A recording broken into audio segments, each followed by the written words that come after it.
G'day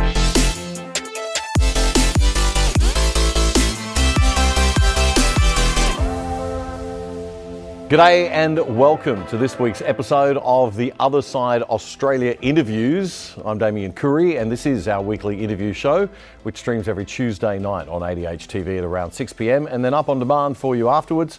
We're also on most podcast platforms at The Other Side Australia. Remember to put the Australia in or you'll get songs from The Greatest Showman and stuff.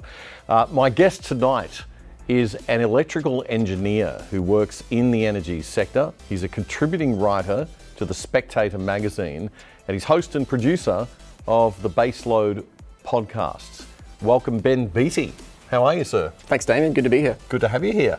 Now, why did you decide to get, you're an electrical engineer, but why did you get involved in the writing and the broadcasting or podcasting side of doing and talking about energy in our country? Okay, so around 2018, I think I'm probably as naive as most people about some aspects of the energy system. Being an electrical engineer, I've been in power stations, design, construction, and commissioning in a few areas like that. So I have some insights into how they work, but I was pretty, I guess naive is the word, about the markets and how it all fits together economically. Right. I was at home one night, and it might have been a Q&A, might have been something else, but there was a panel show on the TV in the background, and one of the panel hosts was asked, do solar panels cut it at night time? And in my mind I thought, well, that's a dumb question. Why would you bother asking that? And the next second I heard some spin being put on this by the panel host, and I started paying a bit more attention. So then I thought to myself, well, who are these people? Who is the Climate Council? And I was also naive is a word that's going to come back to me again, but I thought this Climate Council group was a government organisation, right. And then you find out that it's a lobby group for the renewables industry, and so so I got a bit more involved in researching and how all that worked, and then drawing on my other knowledge of how the technical side of it fits together. Yeah, I've come on this long journey, and wow. I found compelled to write some articles about a few things, which were pretty well received, I must say. I was pleased. Great. So you write for the Spectator, then you started the podcast. Now the podcast is called, I love the name of it, the BaseLoad podcast. The BaseLoad, not the based load, the BaseLoad. Well, the BaseLoad is probably a good one in the future, right? But BaseLoad because a lot of people who think that everything's going well think that BaseLoad is a term of the past. It's historical, it's ancient, it's not needed anymore. Let's talk about baseload power for a minute, and ask the guys in the control room can perhaps put up the slide with our energy consumption in Australia and how we use energy in this country. I think a lot of people don't realise just how much of it is still coming from coal. So at the moment in our electricity system, you'll find that the coal generally appears to be sort of maybe 80% to 90% during the peak periods in the evenings, right? But it has to back off a lot during the day to make room for the solar, the rooftop solar in particular. Okay. And obviously you've got some wind farms creeping in there as well, which tend to push it around too. Okay. So when you say it has to back off, that's not a way that people normally phrase that. What do you mean by that? It has to back off. Well, that's a good thing, isn't it? Yeah, it is. So back off is probably not the correct technical term. What it does, the market operator makes room for the wind and solar, and it does that using the wholesale price that the generators bid in. So you'll find that a lot of the wind and solar farms, the big ones, generate electricity when the weather's favourable. Yep. And when the weather's favourable, they don't sell it for a very high price at all, sometimes negative or $0 into the wholesale market. What people don't understand, that often the gas and the coal-fired power stations sell a lot of their output at negative and $0 as well, to ensure that it's actually put into the market. And then as you get closer to how much electricity you need, you start dipping into generators that do cost a bit more, like your hydro and your gas. So So how do you sell something for a negative? I don't get that. It's like, yeah, it's a clearing it's a clearing price for the system. Okay. So much like other commodities, and there's a whole discussion to be had, I believe, about whether electricity supply is a commodity or a service. I think it's a little bit in both camps, but there's some people around who are generally interested in having that discussion. So that's a good one. Okay, and that ties into the discussion about whether it should be private or public, I guess, owned and all that. And that's a massive component of it as well. But when you look around the generators in Australia, you'll find that quite a lot of them are government owned already. So obviously Queensland. So Queensland owns quite a lot of the generators in the state. If you look at New South Wales, they've just started a new energy company talking about buildings and owning some generators. If you look at Tasmania, HydroTas, that's state owned. You look at Victoria, they've got this SEC has been restarted as well. They're talking about owning generators. And then when you look at the Because they feds, privatised out in the Kennett period, I think, and they're going to pull it back in. Andrews wants to pull that back in, right? well, something's going to happen there. It's pretty hard to tell what's going to go on, but they've promised to buy some renewable generators, some wind and solar. And then you look at the feds who own Snowy Hydro, that behemoth of a generator, and it's not going so well for them with Snowy 2.0 at the moment. Big delays and big cost blowouts. Yeah. So when you look at the amount of generators that are actually functioning in the grid, particularly forget about Western Australia and Northern Territory, but the other states on the east, there's quite a lot of government ownership already. Right. Okay. So how are we going in terms of supply? Let's just look at that, right? Are we going to be okay? What are we supplying? Have we got enough? In 10 years, are we going to be all right? In 5 years, are we going to be all right? Technically, in terms of supply in the very short term, you'd say that when you just look at the nameplate capacities of the generators that are available to run and what the peak demand is in maybe summer or winter, then you could say that, well, there's more megawatts on the generation side than there is on the demand side. So in a pure paper sense, yes. Okay. In reality, it's getting pretty tight because... No buffer. No buffer. So this is the thing, right? So your generators... you're looking at a thing called capacity factor, which is basically how often it's available to generate, how much of its nameplate capacity it can get into the grid at any capacity time. means what they say they can produce. That's its maximum rating, basically, yeah. So if you have a 500 megawatt generator, and if you multiply 500 megawatts by 24 hours times 365 days a year, it couldn't generate any more than that, right? Yeah. If it ran full tilt 24/7 for a whole year. Yeah. What you do then is you take that number and then you divide it by how many megawatt hours it actually output across that year. And if it's in a good service, reasonably well maintained generator, say coal, you would be in sort of the 85% range. Because you have planned outages, you have periods where you don't generate as much. And obviously... And demand fluctuates, right? So you've got to cover that fluctuation in the demand. That's correct. So that's how that works. But these days you'll find that the coal generators, some of them are around about the 50 or 60%. And this is where this is where the economics cuts in, because they have to, again, back off or be told to back out during the day to fit in the solar. Oh, right. Okay, to give solar a chance to kick in. I also need to differentiate between the two types of solar, because you've got the large scale, the grid stuff, which is the solar farms, which cover many hectares, and your wind farms, which also cover many hectares. And there's plenty to talk about in that space as well. But when you talk about all those generators, they are semi-controllable by the market operator. They can be told to turn down on request if required. They can't turn up, because otherwise you'd have to have more sun or more wind to turn up, and you can't control that, but you can tell them to back out if you need to for stability reasons or other reasons. Right. But rooftop solar is a completely different kettle of fish. And I think there's something like 3 million roofs in the country with rooftop solar on it. That's good. It's good in the sense that the people who can afford to buy into that efficiency saving are paying less bills. Yep.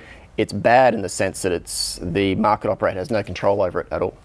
It goes in, and so they have this situation now where if you get a cloud going across a big suburb, then that solar output dies away. So something has to be there to fill in the gap, otherwise you'll get brownouts and blackouts. Oh, okay, right. So it makes the balancing everything out, keeping the base load there, much more complicated and difficult, because you've got to kind of, you don't know, right, okay. Correct. So now you'll find that when you attend the webinars and read the reports, that supply forecasting is actually a bigger problem than load forecasting now, because you've got so much weather dependent generators having such a big effect across such a wide area that it's getting very expensive to maintain those backup sources and having things ready to run at an instant. Oh, come on, we all know how good the weather forecasters are.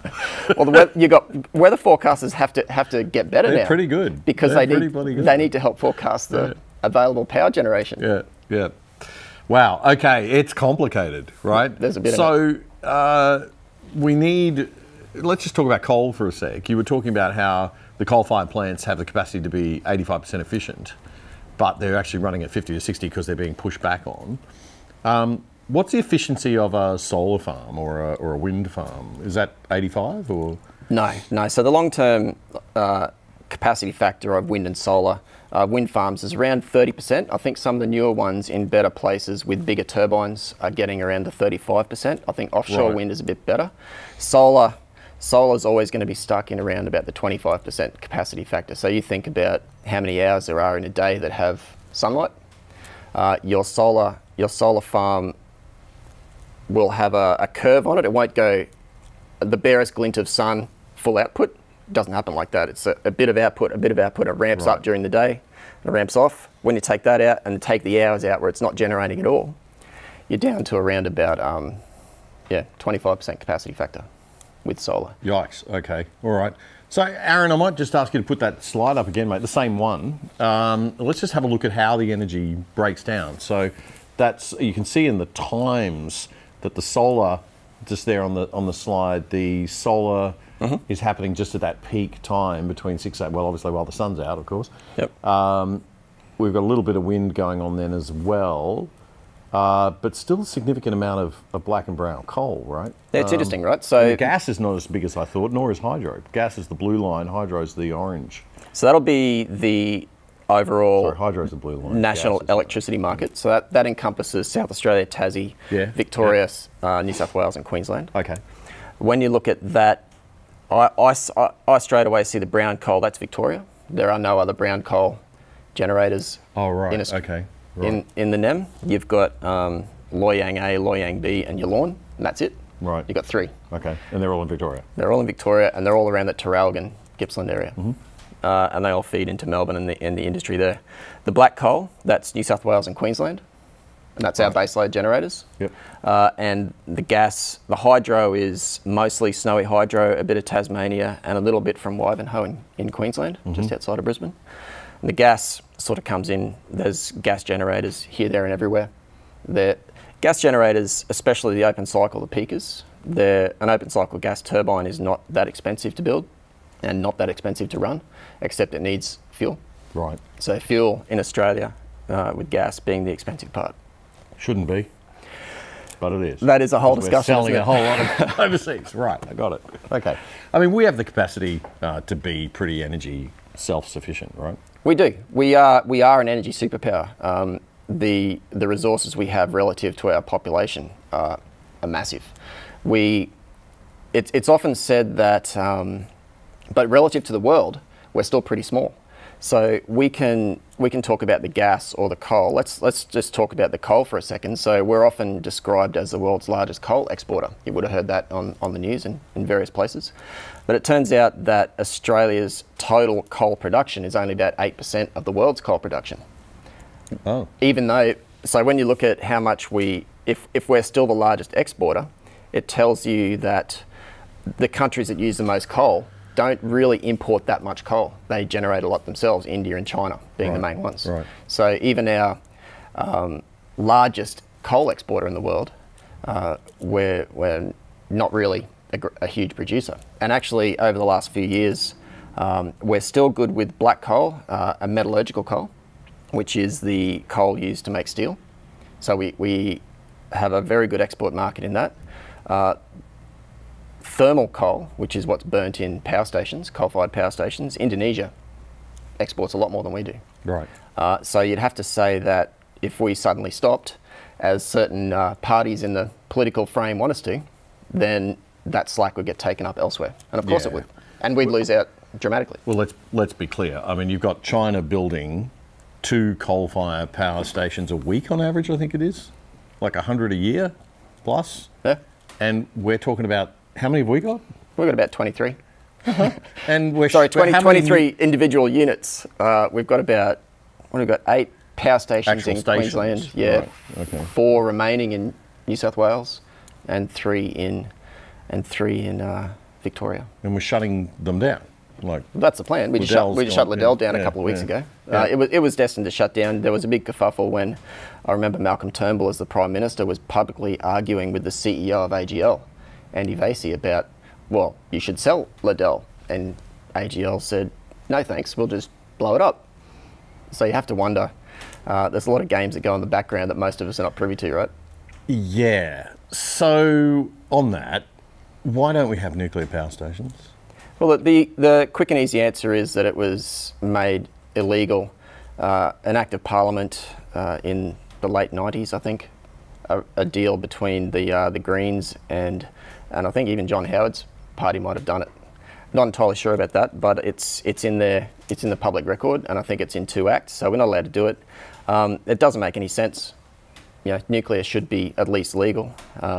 If you wanted to talk, But it's scary and dangerous. I've watched the Netflix series Chernobyl. I'm terrified of nuclear. you know, we could melt down the planet. Could we? Well, I thought we were melting down the planet anyway, so you know. Now, don't be cynical. The risks of nuclear, though, nowadays are much more manageable than they were in 1980s. Well, I think And objectively, that plant was, Chernobyl was built in the 50s or 60s or something, right? I think objectively, and there's a lot of other people who are better qualified to talk about the nuclear technology than I am, but objectively, if you looked at all the nuclear accidents in the world ever, they're relatively few. A lot of them have been caused by human error and on old technology. If you try and The look, thing I often say about Chernobyl is that what caused Chernobyl was not the nuclear power station, it was communism, it was socialism, it was the big government mentality of not wanting to rock the boat. There's no benefit in me sort of saying, oh, something could go wrong here, it's just going to upset my bosses, right? So it's the political environment that caused Chernobyl. Yes. It's that vibe of that mentality of not wanting to, you know, say, look, something could go wrong here, something's wrong here, stand up to your superiors. And it's not that doesn't happen in corporate free market world as well, but it happens more in a authoritarian one single economy, centrally controlled economy state, because that's how the game is played. And it's pretty clear from that mini-series even that you know, that's what happened. So people look at it and go, oh, nuclear, but it's actually no. Socialism, communism, big government, you know, mentality affecting the outcomes of these situations. but Damien, we just haven't tried it the right way yet. No, what, communism? Yeah, but nuclear we should try. How are we going to? I mean, it looks as though we're heading in the direction of possibly changing these. Do you think? Are you optimistic that we will see small nuclear power plants? I am. Yeah, I am. Good. So Peter Dutton, opposition leader, has openly put it on the table as legalising it. Ted O'Brien, Keith Pitt. Maybe you could do that in the modern Liberal Party, but good on you, Pete. We've got one person there with a brain who's actually saying this makes actual sense and we need to look after the country's energy supply. I dare say there's been a lot of people pushing that barrow for the last few years, asking, well, you know, if we're not scared of it, if every other country is ramping up their nuclear production, if the UK, the US, China, Korea, Japan are all going back to nuclear, France, why can't we? Well, France always stuck with it. Germany dumped it and have had to go back, or they're going to go back because they've been... I think they might be going back to coal slightly. Okay. Wow. All right. Yeah. They're in a complete mess at the moment. Yeah, they really are. And to tell you the truth, we're not far behind here in Australia. The political environment around the energy system is pretty brutal at the moment. I had an epiphany a few days ago where I was thinking about, well, Chris Bowen must be under a bit of pressure now. When you see the clips of him in Question Time, and he's getting a little bit more shrill and defensive in his manner. And I think that's an indication of some of the pressure that he should be feeling. And I think when you look at the retail price hikes that are going out in notices now, I got mine a couple of days ago. I think I was talking to you and you said you reckon you got one as well. And I know all the people I talk to have them. I put my notice up on Twitter a few days ago, and I'm getting responses from New South Wales, Queensland, South Australia, Victoria, and Let's stick some of that up on the screen. Yeah, I think this one's is this Victoria? regional New South Wales. Regional I think, New this South one. Wales. Yeah. Okay. So you can see that we've got a comparison between today's rates for this particular person Yep. and what's coming from the 1st of July. So with a quarterly meter reading, you'd think that there's a lot of people are going to be in price shock come September when they get those bills for that quarter. So we can see 40%. Yeah, we're looking at This it. is There's peak and shoulder and off peak, and we're looking at sort of 35% for peak, over 50% increase for shoulder, and 40-something% for off peak. So that's a significant hike. I did the numbers on mine, and I'm in Queensland, and we're not completely insulated, but we're certainly doing better out of this than some of the other states. So my quarterly bill will go from 500-ish to 600-ish. So that's a 20% increase, right? Well, people look at this and they say, oh, it's very disappointing for households, right? Because also we're dealing with interest rates going up and all sorts of other expenses happening at the same time. But think about the impact on manufacturing, on business, on farms, right? I mean, this is that cost increase of a major sort of central piece of the puzzle. That's extraordinary. And this is where I think why Mr. Bowen must be feeling some pressure, because he's constantly saying that it's lowering costs, that it's reducing prices, that we need to do it, and that he's got it all under control. But all of a sudden, you've got, I think, maybe 10 million electricity customers in Australia, and every single one of them's getting a price rise. I mean, I shouldn't laugh, but it's just so ridiculous. Everything the politics and the bureaucrats tell us is the opposite of what's happening, and it's not just in the energy system. I mean, you talk about it all the time. Yeah. Let's have a look at what Chris Bowen said. If we could just show that tweet, Aaron. Pretty amazing stuff. Can you read that out for us, Ben? Can you see that? The sun doesn't send us a bill. Yeah. The wind doesn't send us an invoice. Yep. Renewable energy is the cheapest form of energy, and we just need more of it to lower the power bills. Okay. That's a fairly simplistic view of the world, but that's going to resonate politically with a lot of younger Australians in particular, right? Who vote Green, who vote Labor. They love this stuff. It's warm, it's fuzzy, it feels good. How many of the younger people are paying their electricity bills though? Because I think there's been a trend over the last few years where younger people sort of stay at home a bit longer. So there is an insulating effect, which tends to help them not notice what's going on. So if you're a boomer parent, you need to say to your kids, here's your electricity bill. Here's your share of the electricity bill. It's just gone up 50%. Sorry. Too bad about that. Oh, those poor kids. What's going to happen to them? It's terrifying.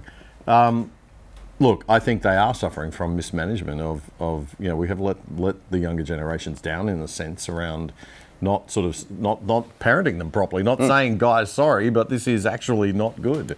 Yep. You can't have your cake and eat it too. There are consequences if we're going to be radically shutting down coal, and you've got to think about why and what are the implications going to be, and whether what we're doing in doing that very quickly is going to have an effect ultimately. Well, you talked about the consequences, and that's right, and that's where all these, you'd hope that the consequences of these decisions have been mapped out to these political leaders who come up with these policies. So I started talking about the pressure that must be on Chris Bowen, but I actually don't feel terribly sorry for him. I don't feel sorry for too many of the politicians. They did sign up for it after all. I actually feel sorry for Chris Bowen's energy advisor. I think he's in a bit of a pickle at the moment. I don't want to be in his shoes. But something else I was thinking about the other day, which I wanted to mention to you, was that if Chris Bowen as the energy minister for the country, and it's not like these electricity price rises are limited to one state, they're everywhere. So everywhere means sort of federal Commonwealth intervention, right? That's where we're going. So and he's the energy minister, and so it comes back to him. So he's got access to, he could talk to overseas people and look at their systems. He could talk to heads of industry, CEOs of power companies and transmission companies. He could talk to the farmers, talk to people, business. He can talk to the CSIRO, our friends, the CSIRO. He could talk to the heads of the Australian Energy Market Operator, the Australian Energy Regulator, the Australian Energy Market Commission, and the Energy Security Board, or whatever it's called now. and he could ask them for their advice. And I'd put it to you and your viewers that if Chris Bowen is following their advice and it's going this badly, they should all go. That this can't be allowed to stand. On the other hand, if Chris Bowen is ignoring their advice and it's going this badly, well, he should go as well. So, or instead, well, my preference would be a bit of a clean out Trump style, right? would it? But I don't think I'll get it. We always have to compromise in our lives, which is. But I think we're being forced to compromise on our energy costs and our cost of living. I don't think any of these policies are in the best interests of Australian consumers. And obviously, if they keep going up, it's not. Lee, you talked about it's not just the cost of living and retail prices and the effect on homes. So you can talk about, middle class, sort of well-employed people. I guess I'll put myself in that category. I see it, the price rises, and I go, I don't like it. So I'll write a Spectator article, and then I'll just, see what my usage is and see what I can do about it. But I'll pay it, and I'll get through life. But if you think about a pensioner, a single parent, people who are renting, people who have, low-paid jobs, they have pretty much the same energy use as I do. I mean, I've been a one-car family since 2019. Well, the other thing is, when I say, look at what the impact on farms and businesses and all that sort of thing, of those costs going up, those input costs, that's jobs, right? Yeah. So, if you've got to compensate for that, you can't put wages up. And it's not. Can't hire as many people. It's not really engineering jobs either. It's more of the. No, it's everything. But the people who need those jobs more are. And look what's happening with the. I don't want to deviate too much from energy, but look what's happening with the work from home situation and the clear out of the cities. Yeah. That's going to be devastating for your hairdressers, your cafes, all that stuff. But when I talk to people, I sort of think, well, if your electricity bill was $500 a quarter and now it's going to $600. And next year it might go up again. So that extra money that's going out there, so that might be something which might be a new school bag or school fees, and everything just piles in on top, right? Yeah. It's not good. No, and it's on top of the interest rates, on top of everything else, the inflation and all. It just has to stop somewhere. Yep. Now, can we afford to maintain coal? And should we be maintaining it for a while? I mean, what's your view? We haven't gotten into the global warming question and the carbon question. What is your take on that? And assuming that we're not turning a blind eye to that, we're actually acknowledging it to a certain extent. But should we be reacting this firmly to the science that we have right now? Do you think? No chance at all. To be honest, we're definitely overdoing it. So absolutely. It's a lot of it's political then. Yeah, of course. This is all designed, and you saw in that tweet from Chris Bowen at the end, he's gone, this will lower prices and lower emissions, and we know that that's his true agenda. The policies are all designed to reduce emissions, regardless of the cost. Yeah. I mean, if you look at what happened in Queensland, I think it was the end of last year when Anastasia Palaszczuk announced, was it $62 billion on the Queensland Energy and Jobs Plan. But they say we should be reducing emissions. We've got to reduce emissions. Okay. We're going to die if we don't reduce emissions. The United Nations, Secretary General came out a couple of weeks ago and said, hey, this is going to be by 2030 we're going to be 3 degrees. I'd say a couple of things. 3 degrees. I've never heard that before. First of all, I'd say, what has the UN done for us lately? Yeah, okay. Except hate us. Right. Secondly, I'd say that Australia's emissions are relative to the global mix are very low, around about below 1.5% now, I think. If we looked at Australia's historical emissions, we had quite low emissions, and you can find this on the government website. So it's a curve that comes up and it peaks in 2005, 2007, and then starts coming down. Now, it started coming down not because we started implementing massive amounts of solar panels and wind farms and turning off our power points, our appliances. It started coming down because we started going to fluorescent light bulbs, switch mode power supplies, all these things which actually use less power. So it was a natural curve that happened to us, and we peaked because natural when you've got a free liberal market democratic system and you've got the market competition driving innovation. and you've got players that can actually be in that market and driving that innovation. Imagine that. Imagine that. So, yeah. so and to finish so off, we've got all of this technology that's saving power, and that's what's really bringing things under control, not solar and wind. To finish off my argument about the emissions, I would have said that if we peaked in 2005, the very most stringent category we should have put ourselves in, and the policy would have been, well, we won't exceed that. Right. Even if we sat there at 2005 levels, and you can see that if every other country is going up, by that logic, we would then be a smaller portion of the total. Are we shooting ourselves in the foot to a certain extent in terms of energy security? Yeah, well, energy security is the economy. It is everything. You can't do anything in your country that makes sense without having low cost power. If you have a company that says, well, where am I going to set up shop? What are they going to look at? The input costs, which will include energy, it'll include wages, include how hard is it, like the red tape component. And I think Australia's struggling on all three, to be honest. Yeah. Yeah, well, we're not an attractive destination for business, I can assure you of that, knowing what I know about overseas business and the way that we're viewed. But let's say, you know, we're able to sort of maintain our national sovereignty and borders and security, and we just exist in a bubble. Can we exist in a bubble? Can we support ourselves with the energy production that we've got? Yeah, absolutely. You have to remember, first of all, that apart from the government-owned generators, there is some semblance of market out there. So quite a lot of these generators are owned by companies that are not government-related. The tricky part comes then with, well, how do you adjust the market so that the lowest cost generators generate the most? And that was what it was meant to be when it came into existence around about 2000. And it worked quite well for a while. And the detractors will say that yes, but we had a bunch of oversupply in the coal power generation side of it because the states built their own thing, and I'd agree with that. I say, okay, so why chuck it away? Build off that and go, okay, let's get the most out of that. You absolutely can.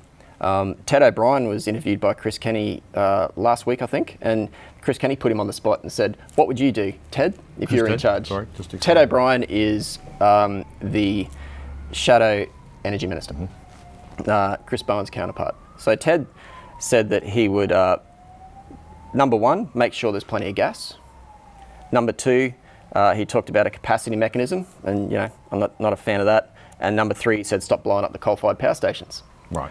Because it's obviously, if you're worried about your supply quality and availability of it, why would you blow up perfectly good power stations? Now, Liddell may not have been the textbook perfectly good power station, but it is 50-something years old. And there might have been some maintenance issues with it as it's sort of run into the ground and packed up. Yep. But let that be a lesson. Why do we want to do that again? So when we look at New South Wales and Araring, which is down on Lake Macquarie, and it's been, Origin a couple of years ago notified the country or the energy market operator and the politicians that it was going to be closing in 2025. Now, Araring is the biggest power station in the country. Yep. It's quite large, 4 660 megawatt units, almost 3,000 megawatts there. And it can supply 10% of New South Wales electricity. Right, so that's a fair bit to take out of the system. It's a big chunk. Now, that's not saying that it does that day in, day out. Right. But it could. But it could. I think there's word on the street is that it has there's a few issues. There's something with the ash dam, there's something with the coal mine, but they're technical problems. Yeah. They're not an ideological problem where we say we just don't want it. Yeah. Right. Technical problems can be fixed. Yes.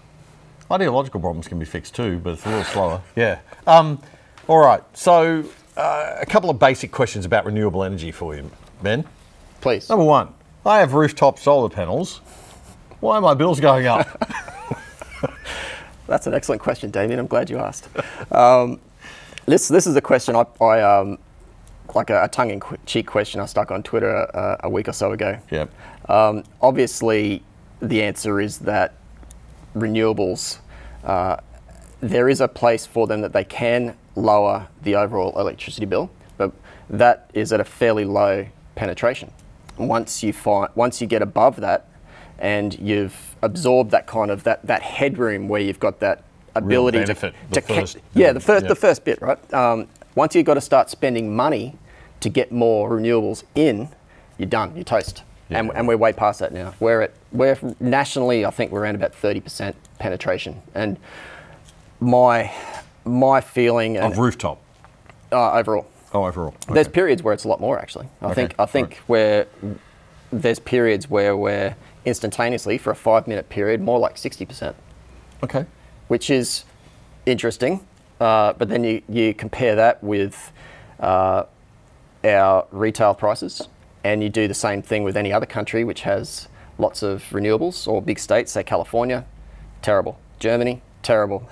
Yeah. Spain, terrible.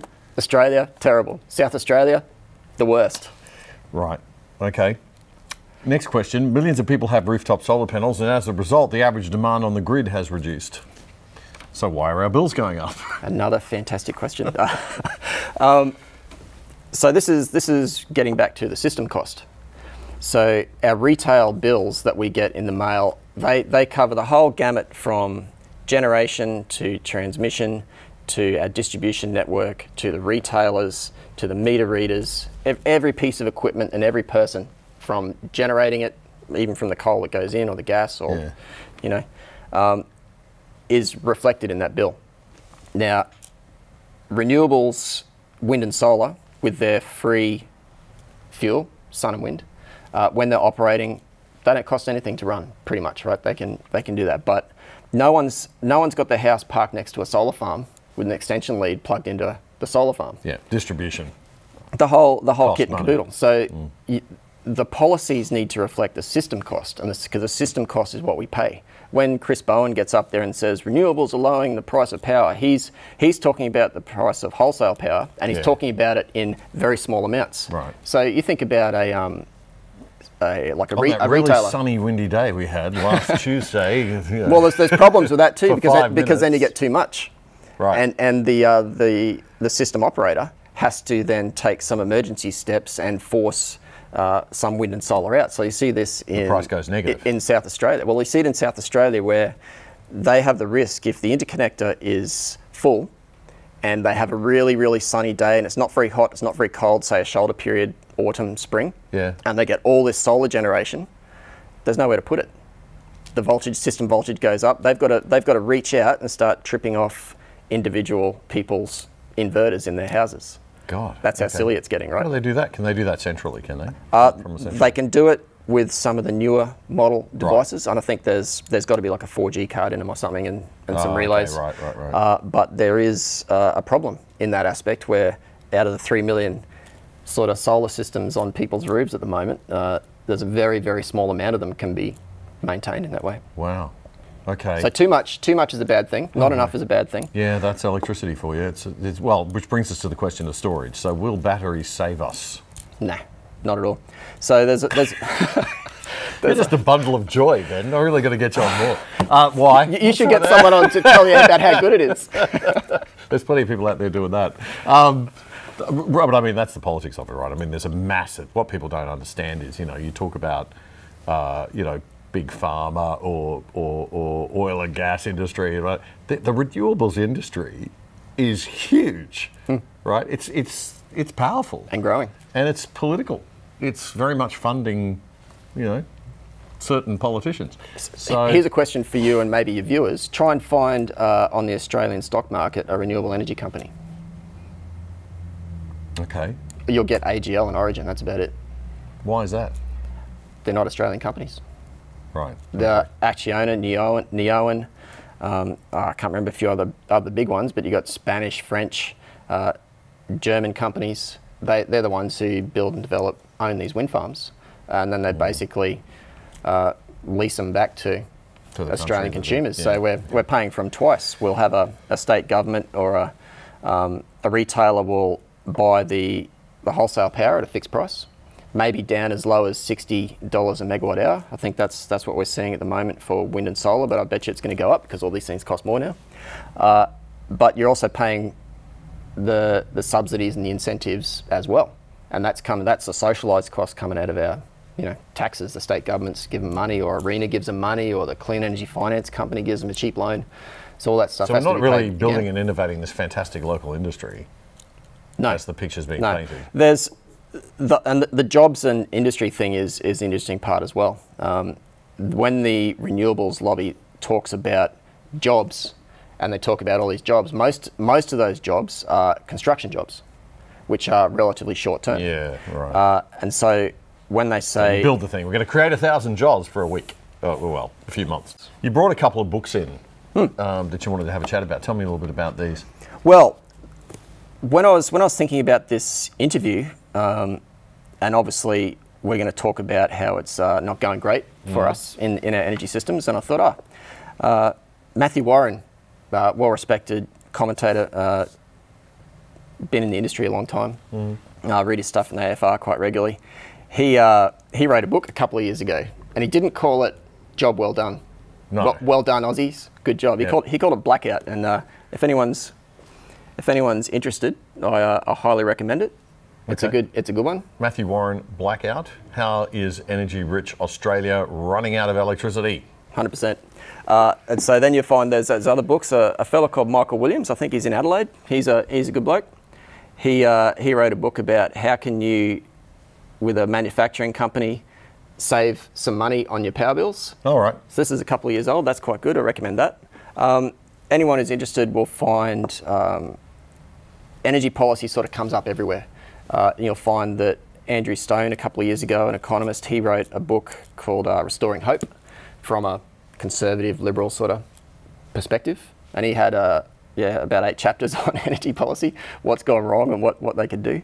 It's pretty sad, isn't it? I mean, this is a worldview that's taken as a sort of moral, I'm being very moral and ethical because I'm talking about, carbon reduction and we're going to save the planet. It's one thing to sort of be jacking up the prices in the developed world of electricity and destroying businesses and destroying people's livelihoods and jobs and making life much more difficult. It gets pretty darn serious when we're talking about developing nations. Like, we're not going to let India have any coal, or we're going to restrict what Indonesia can do, or the Philippines, or other countries that are not, shall we say, as wealthy as we are. And does anybody who thinks like that take the next step and think that, A, those countries will think more favourably of us because we're harming them? Or do they think that they won't just go and do it anyway, using other countries' resources? So one of the reasons Australia is so favourable and attractive to these countries is, stable government, theoretically. We have, our resources are close to the ocean, relatively. So a 300 kilometre line instead of a 2,000 kilometre rail line, that's a lot cheaper. We're highly efficient and predictable. So, and we're close. I think there's other countries around the world that can develop those resources. And if you look at how China's interested in Africa, I think no one can deny that Africa would have every resource under the sun, just like we do, probably more. Russia certainly has a lot. Canada, all these countries have the resources. It's just that ours are developed and ready to go. Where you can We're only going to have that competitive advantage for a little while. So we need to move on it, or it's not going to be there in the future. And this is what we've been doing for the last, the mining boom, and the last few years. We've been ready to go. So people like Hancock, which is Gina Reinhardt, and Twiggy Forrest, they've all done exceptionally well out of this, which is great. I'd love to see a debate between those two. Let's talk about Twiggy Forrest and this idea of hydrogen. Yeah, hydrogen's a great one. Hydrogen, it seems to me, to be perfectly designed to ruin an economy, not you're to being assist cynical it. when you say it's a great one. 100%. Why? So, hydrogen sounds good on the surface, and like most things, when you scratch the surface, then you start finding out some of the issues with it. So, hydrogen. There's a lot of talk about hydrogen, and I would say, well, where's it going to be used? So you can read the Net Zero Australia stuff. There's some things come out. You can read the former chief scientist Alan Finkel's stuff, and you can read Twiggy Forrest's press releases and things, and you can see that they're trying to create a demand for this hydrogen. Now, it's not like hydrogen hasn't been used in the past already. We've been using it for 100 years. And remember a famous blimp that blew up. We also use it as cooling in generators. Coal-fired generators quite often have hydrogen cooling systems on their generators. And I think it's a propellant somewhere. I think NASA uses it quite a lot, liquid hydrogen as a fuel for their booster rockets. So there's nothing new about hydrogen. And that kind of tells the story, because if hydrogen's been a product that's been known about for such a long time, why aren't we using it everywhere? Well, the reason is because it's bloody expensive to make. It's a niche product. You don't use it everywhere. And you particularly don't use it by converting water with electricity. So the problem with hydrogen... So that's how it's done, right? You're converting water into hydrogen to make electricity. Well, the latest iteration of hydrogen, most places get hydrogen by putting high pressure, high temperature steam through methane. Okay. Methane is CH4, that's its code. There's a lot of hydrogen in it, and you can split it out through a process. And you get carbon and hydrogen. Okay. Yeah, I think you can get ammonia out of that as well, which means that's your... You don't want any more carbon, that's my point, right? So let's say we're taking water, so we're splitting hydrogen out of water, so we're getting oxygen and hydrogen. The cost of doing that. Yes. I think we spoke in 2021 on this podcast, back then when it was a podcast, and you said to me that it was 11 times or something. It's that inefficient. The amount of energy cost going in, the amount of energy you need to actually create the hydrogen fuel was 11 times the cost of what you're getting out of it. So the rainbow colours that have been assigned to hydrogen, green is the approved version of hydrogen now. So green means it's created using electrolysis, which is pushing electricity through water in a special membrane, and out of that electrolyzer you get hydrogen. Okay. You need about as scientific-y as I can get. Yeah, I've got that. Me too. I think I remember that from grade 9. Yeah. So, but the electricity can't come from a coal-fired power station, or that'd be brown or grey or something. It has to come from wind and solar, because that's no emissions. So you get your green hydrogen, which is powered by build a wind farm, connect it to an electrolyzer with a water source, and you'll get green hydrogen out of it. Now, what do you do with that green hydrogen? Do you put it in a 100% hydrogen gas turbine? Well, that's what a lot of people think you would do with it. The problem with that is the electricity, and let me get this right, the electricity you consume to make the hydrogen is about 5 times the electricity you'll get out of the gas turbine. Right. So this is not me. This is a white paper from General Electric, GE, who make gas turbines. Okay. And all that stuff. And would like to sell them. So yeah, they want to be making it sound as so good as they can. My question for people who are talking about, and you've probably heard the phrase hydrogen superpower. Well, even if someone makes the hydrogen, who's going to use it? So, and this is where you've got to get to the bottom of it. And well, where's the demand meant to be? The demand's meant to be somewhat in transport. So your aeroplanes, for example, hydrogen-fueled aeroplanes. Right. You might find that hard to sell, or sell tickets. Oh, the humanity. Yeah. Hydrogen transport. I don't mean to joke about it. But hydrogen transport in vehicles. So I'd say, okay, so a hydrogen fuel cell vehicle, relatively efficient, good power transfer, no emissions, just a bit of water out the tailpipe. Sounds great. Are you going to have retrofit every single petrol station with a big hydrogen tank? And then you're going to have hydrogen trucks, tanks all around the suburbs. And then trucks sending it all around there. I mean, this is literally what would have to happen, right? Unless you made everyone go to a central point. Twiggy Forrest is a smart man. He's not a fool. Why is he investing in this? Well, Twiggy, I think, believes the hype. He also obviously has made a lot of money in iron ore development, right, which is great. I mean, he employs lots of people, pays a lot of taxes, sensational. Great entrepreneur. And I honestly wish him the best in his hydrogen endeavours, and I hope something comes off. But I would say, when I read the press release last year about his, an electrolyser factory in Gladstone, the ABC put it out there as $1 billion investment. And I'm like, okay, well, that's a pretty big deal. Let's go read about that. It's a massive deal. So I went to the Fortescue Future Industries media release, FFI. That's the company that's spin-off that's doing the green stuff. And it's a $100 million investment up front with the option to expand later on. It's a pilot plant. 10 times less. 1/10 of that, yeah. It's a pilot plant. So that's how you do it. You don't want to go in and build your massive $1 billion investment first. You want to build a little one, get all the bugs out of it, and then scale it up. And that's a great idea. But I would say, where's that hydrogen going to be used? You can't stick it in a gas pipeline. Well, you can, but only up to a small percentage. Yeah. There's technical problems with hydrogen, which is metal embrittlement in carbon steel. So you need special steel pipes beyond a certain percentage. It's the smallest molecule, so it'll get through valves, it'll get through flanges, it'll leak everywhere.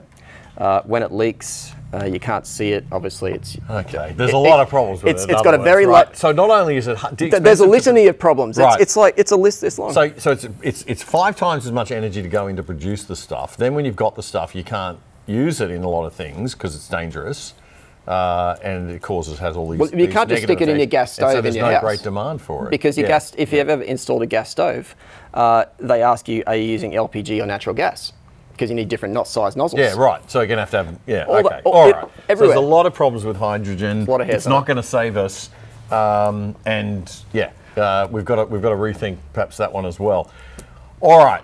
Thank you very much, Ben. It's been a fascinating conversation. We're going to have you on the show probably more regularly, and you're going to help contribute to the Other Side Australia, I understand, with sort of giving us a little bit of information around the science and tech stuff we need to understand behind some of the energy stories around to keep us informed. So I'm really looking forward to your continued involvement with us. And the podcast, just once again, if you want to let everybody know. The BaseLoad podcast for those who like the phrase baseload, get into it. Yep, BaseLoad podcast. And don't forget the Other Side Australia podcast also. We have the interview shows and our regular shows. Ben Beattie, thank you very much for joining us on the show this week. We will be back next Tuesday night with another interview at 6 o'clock, 6 p.m. We live stream out on, not live stream, but we stream out on ADH TV. And we also then available on demand thereafter on ADH, of course, on the platform, and also on podcast platforms as well.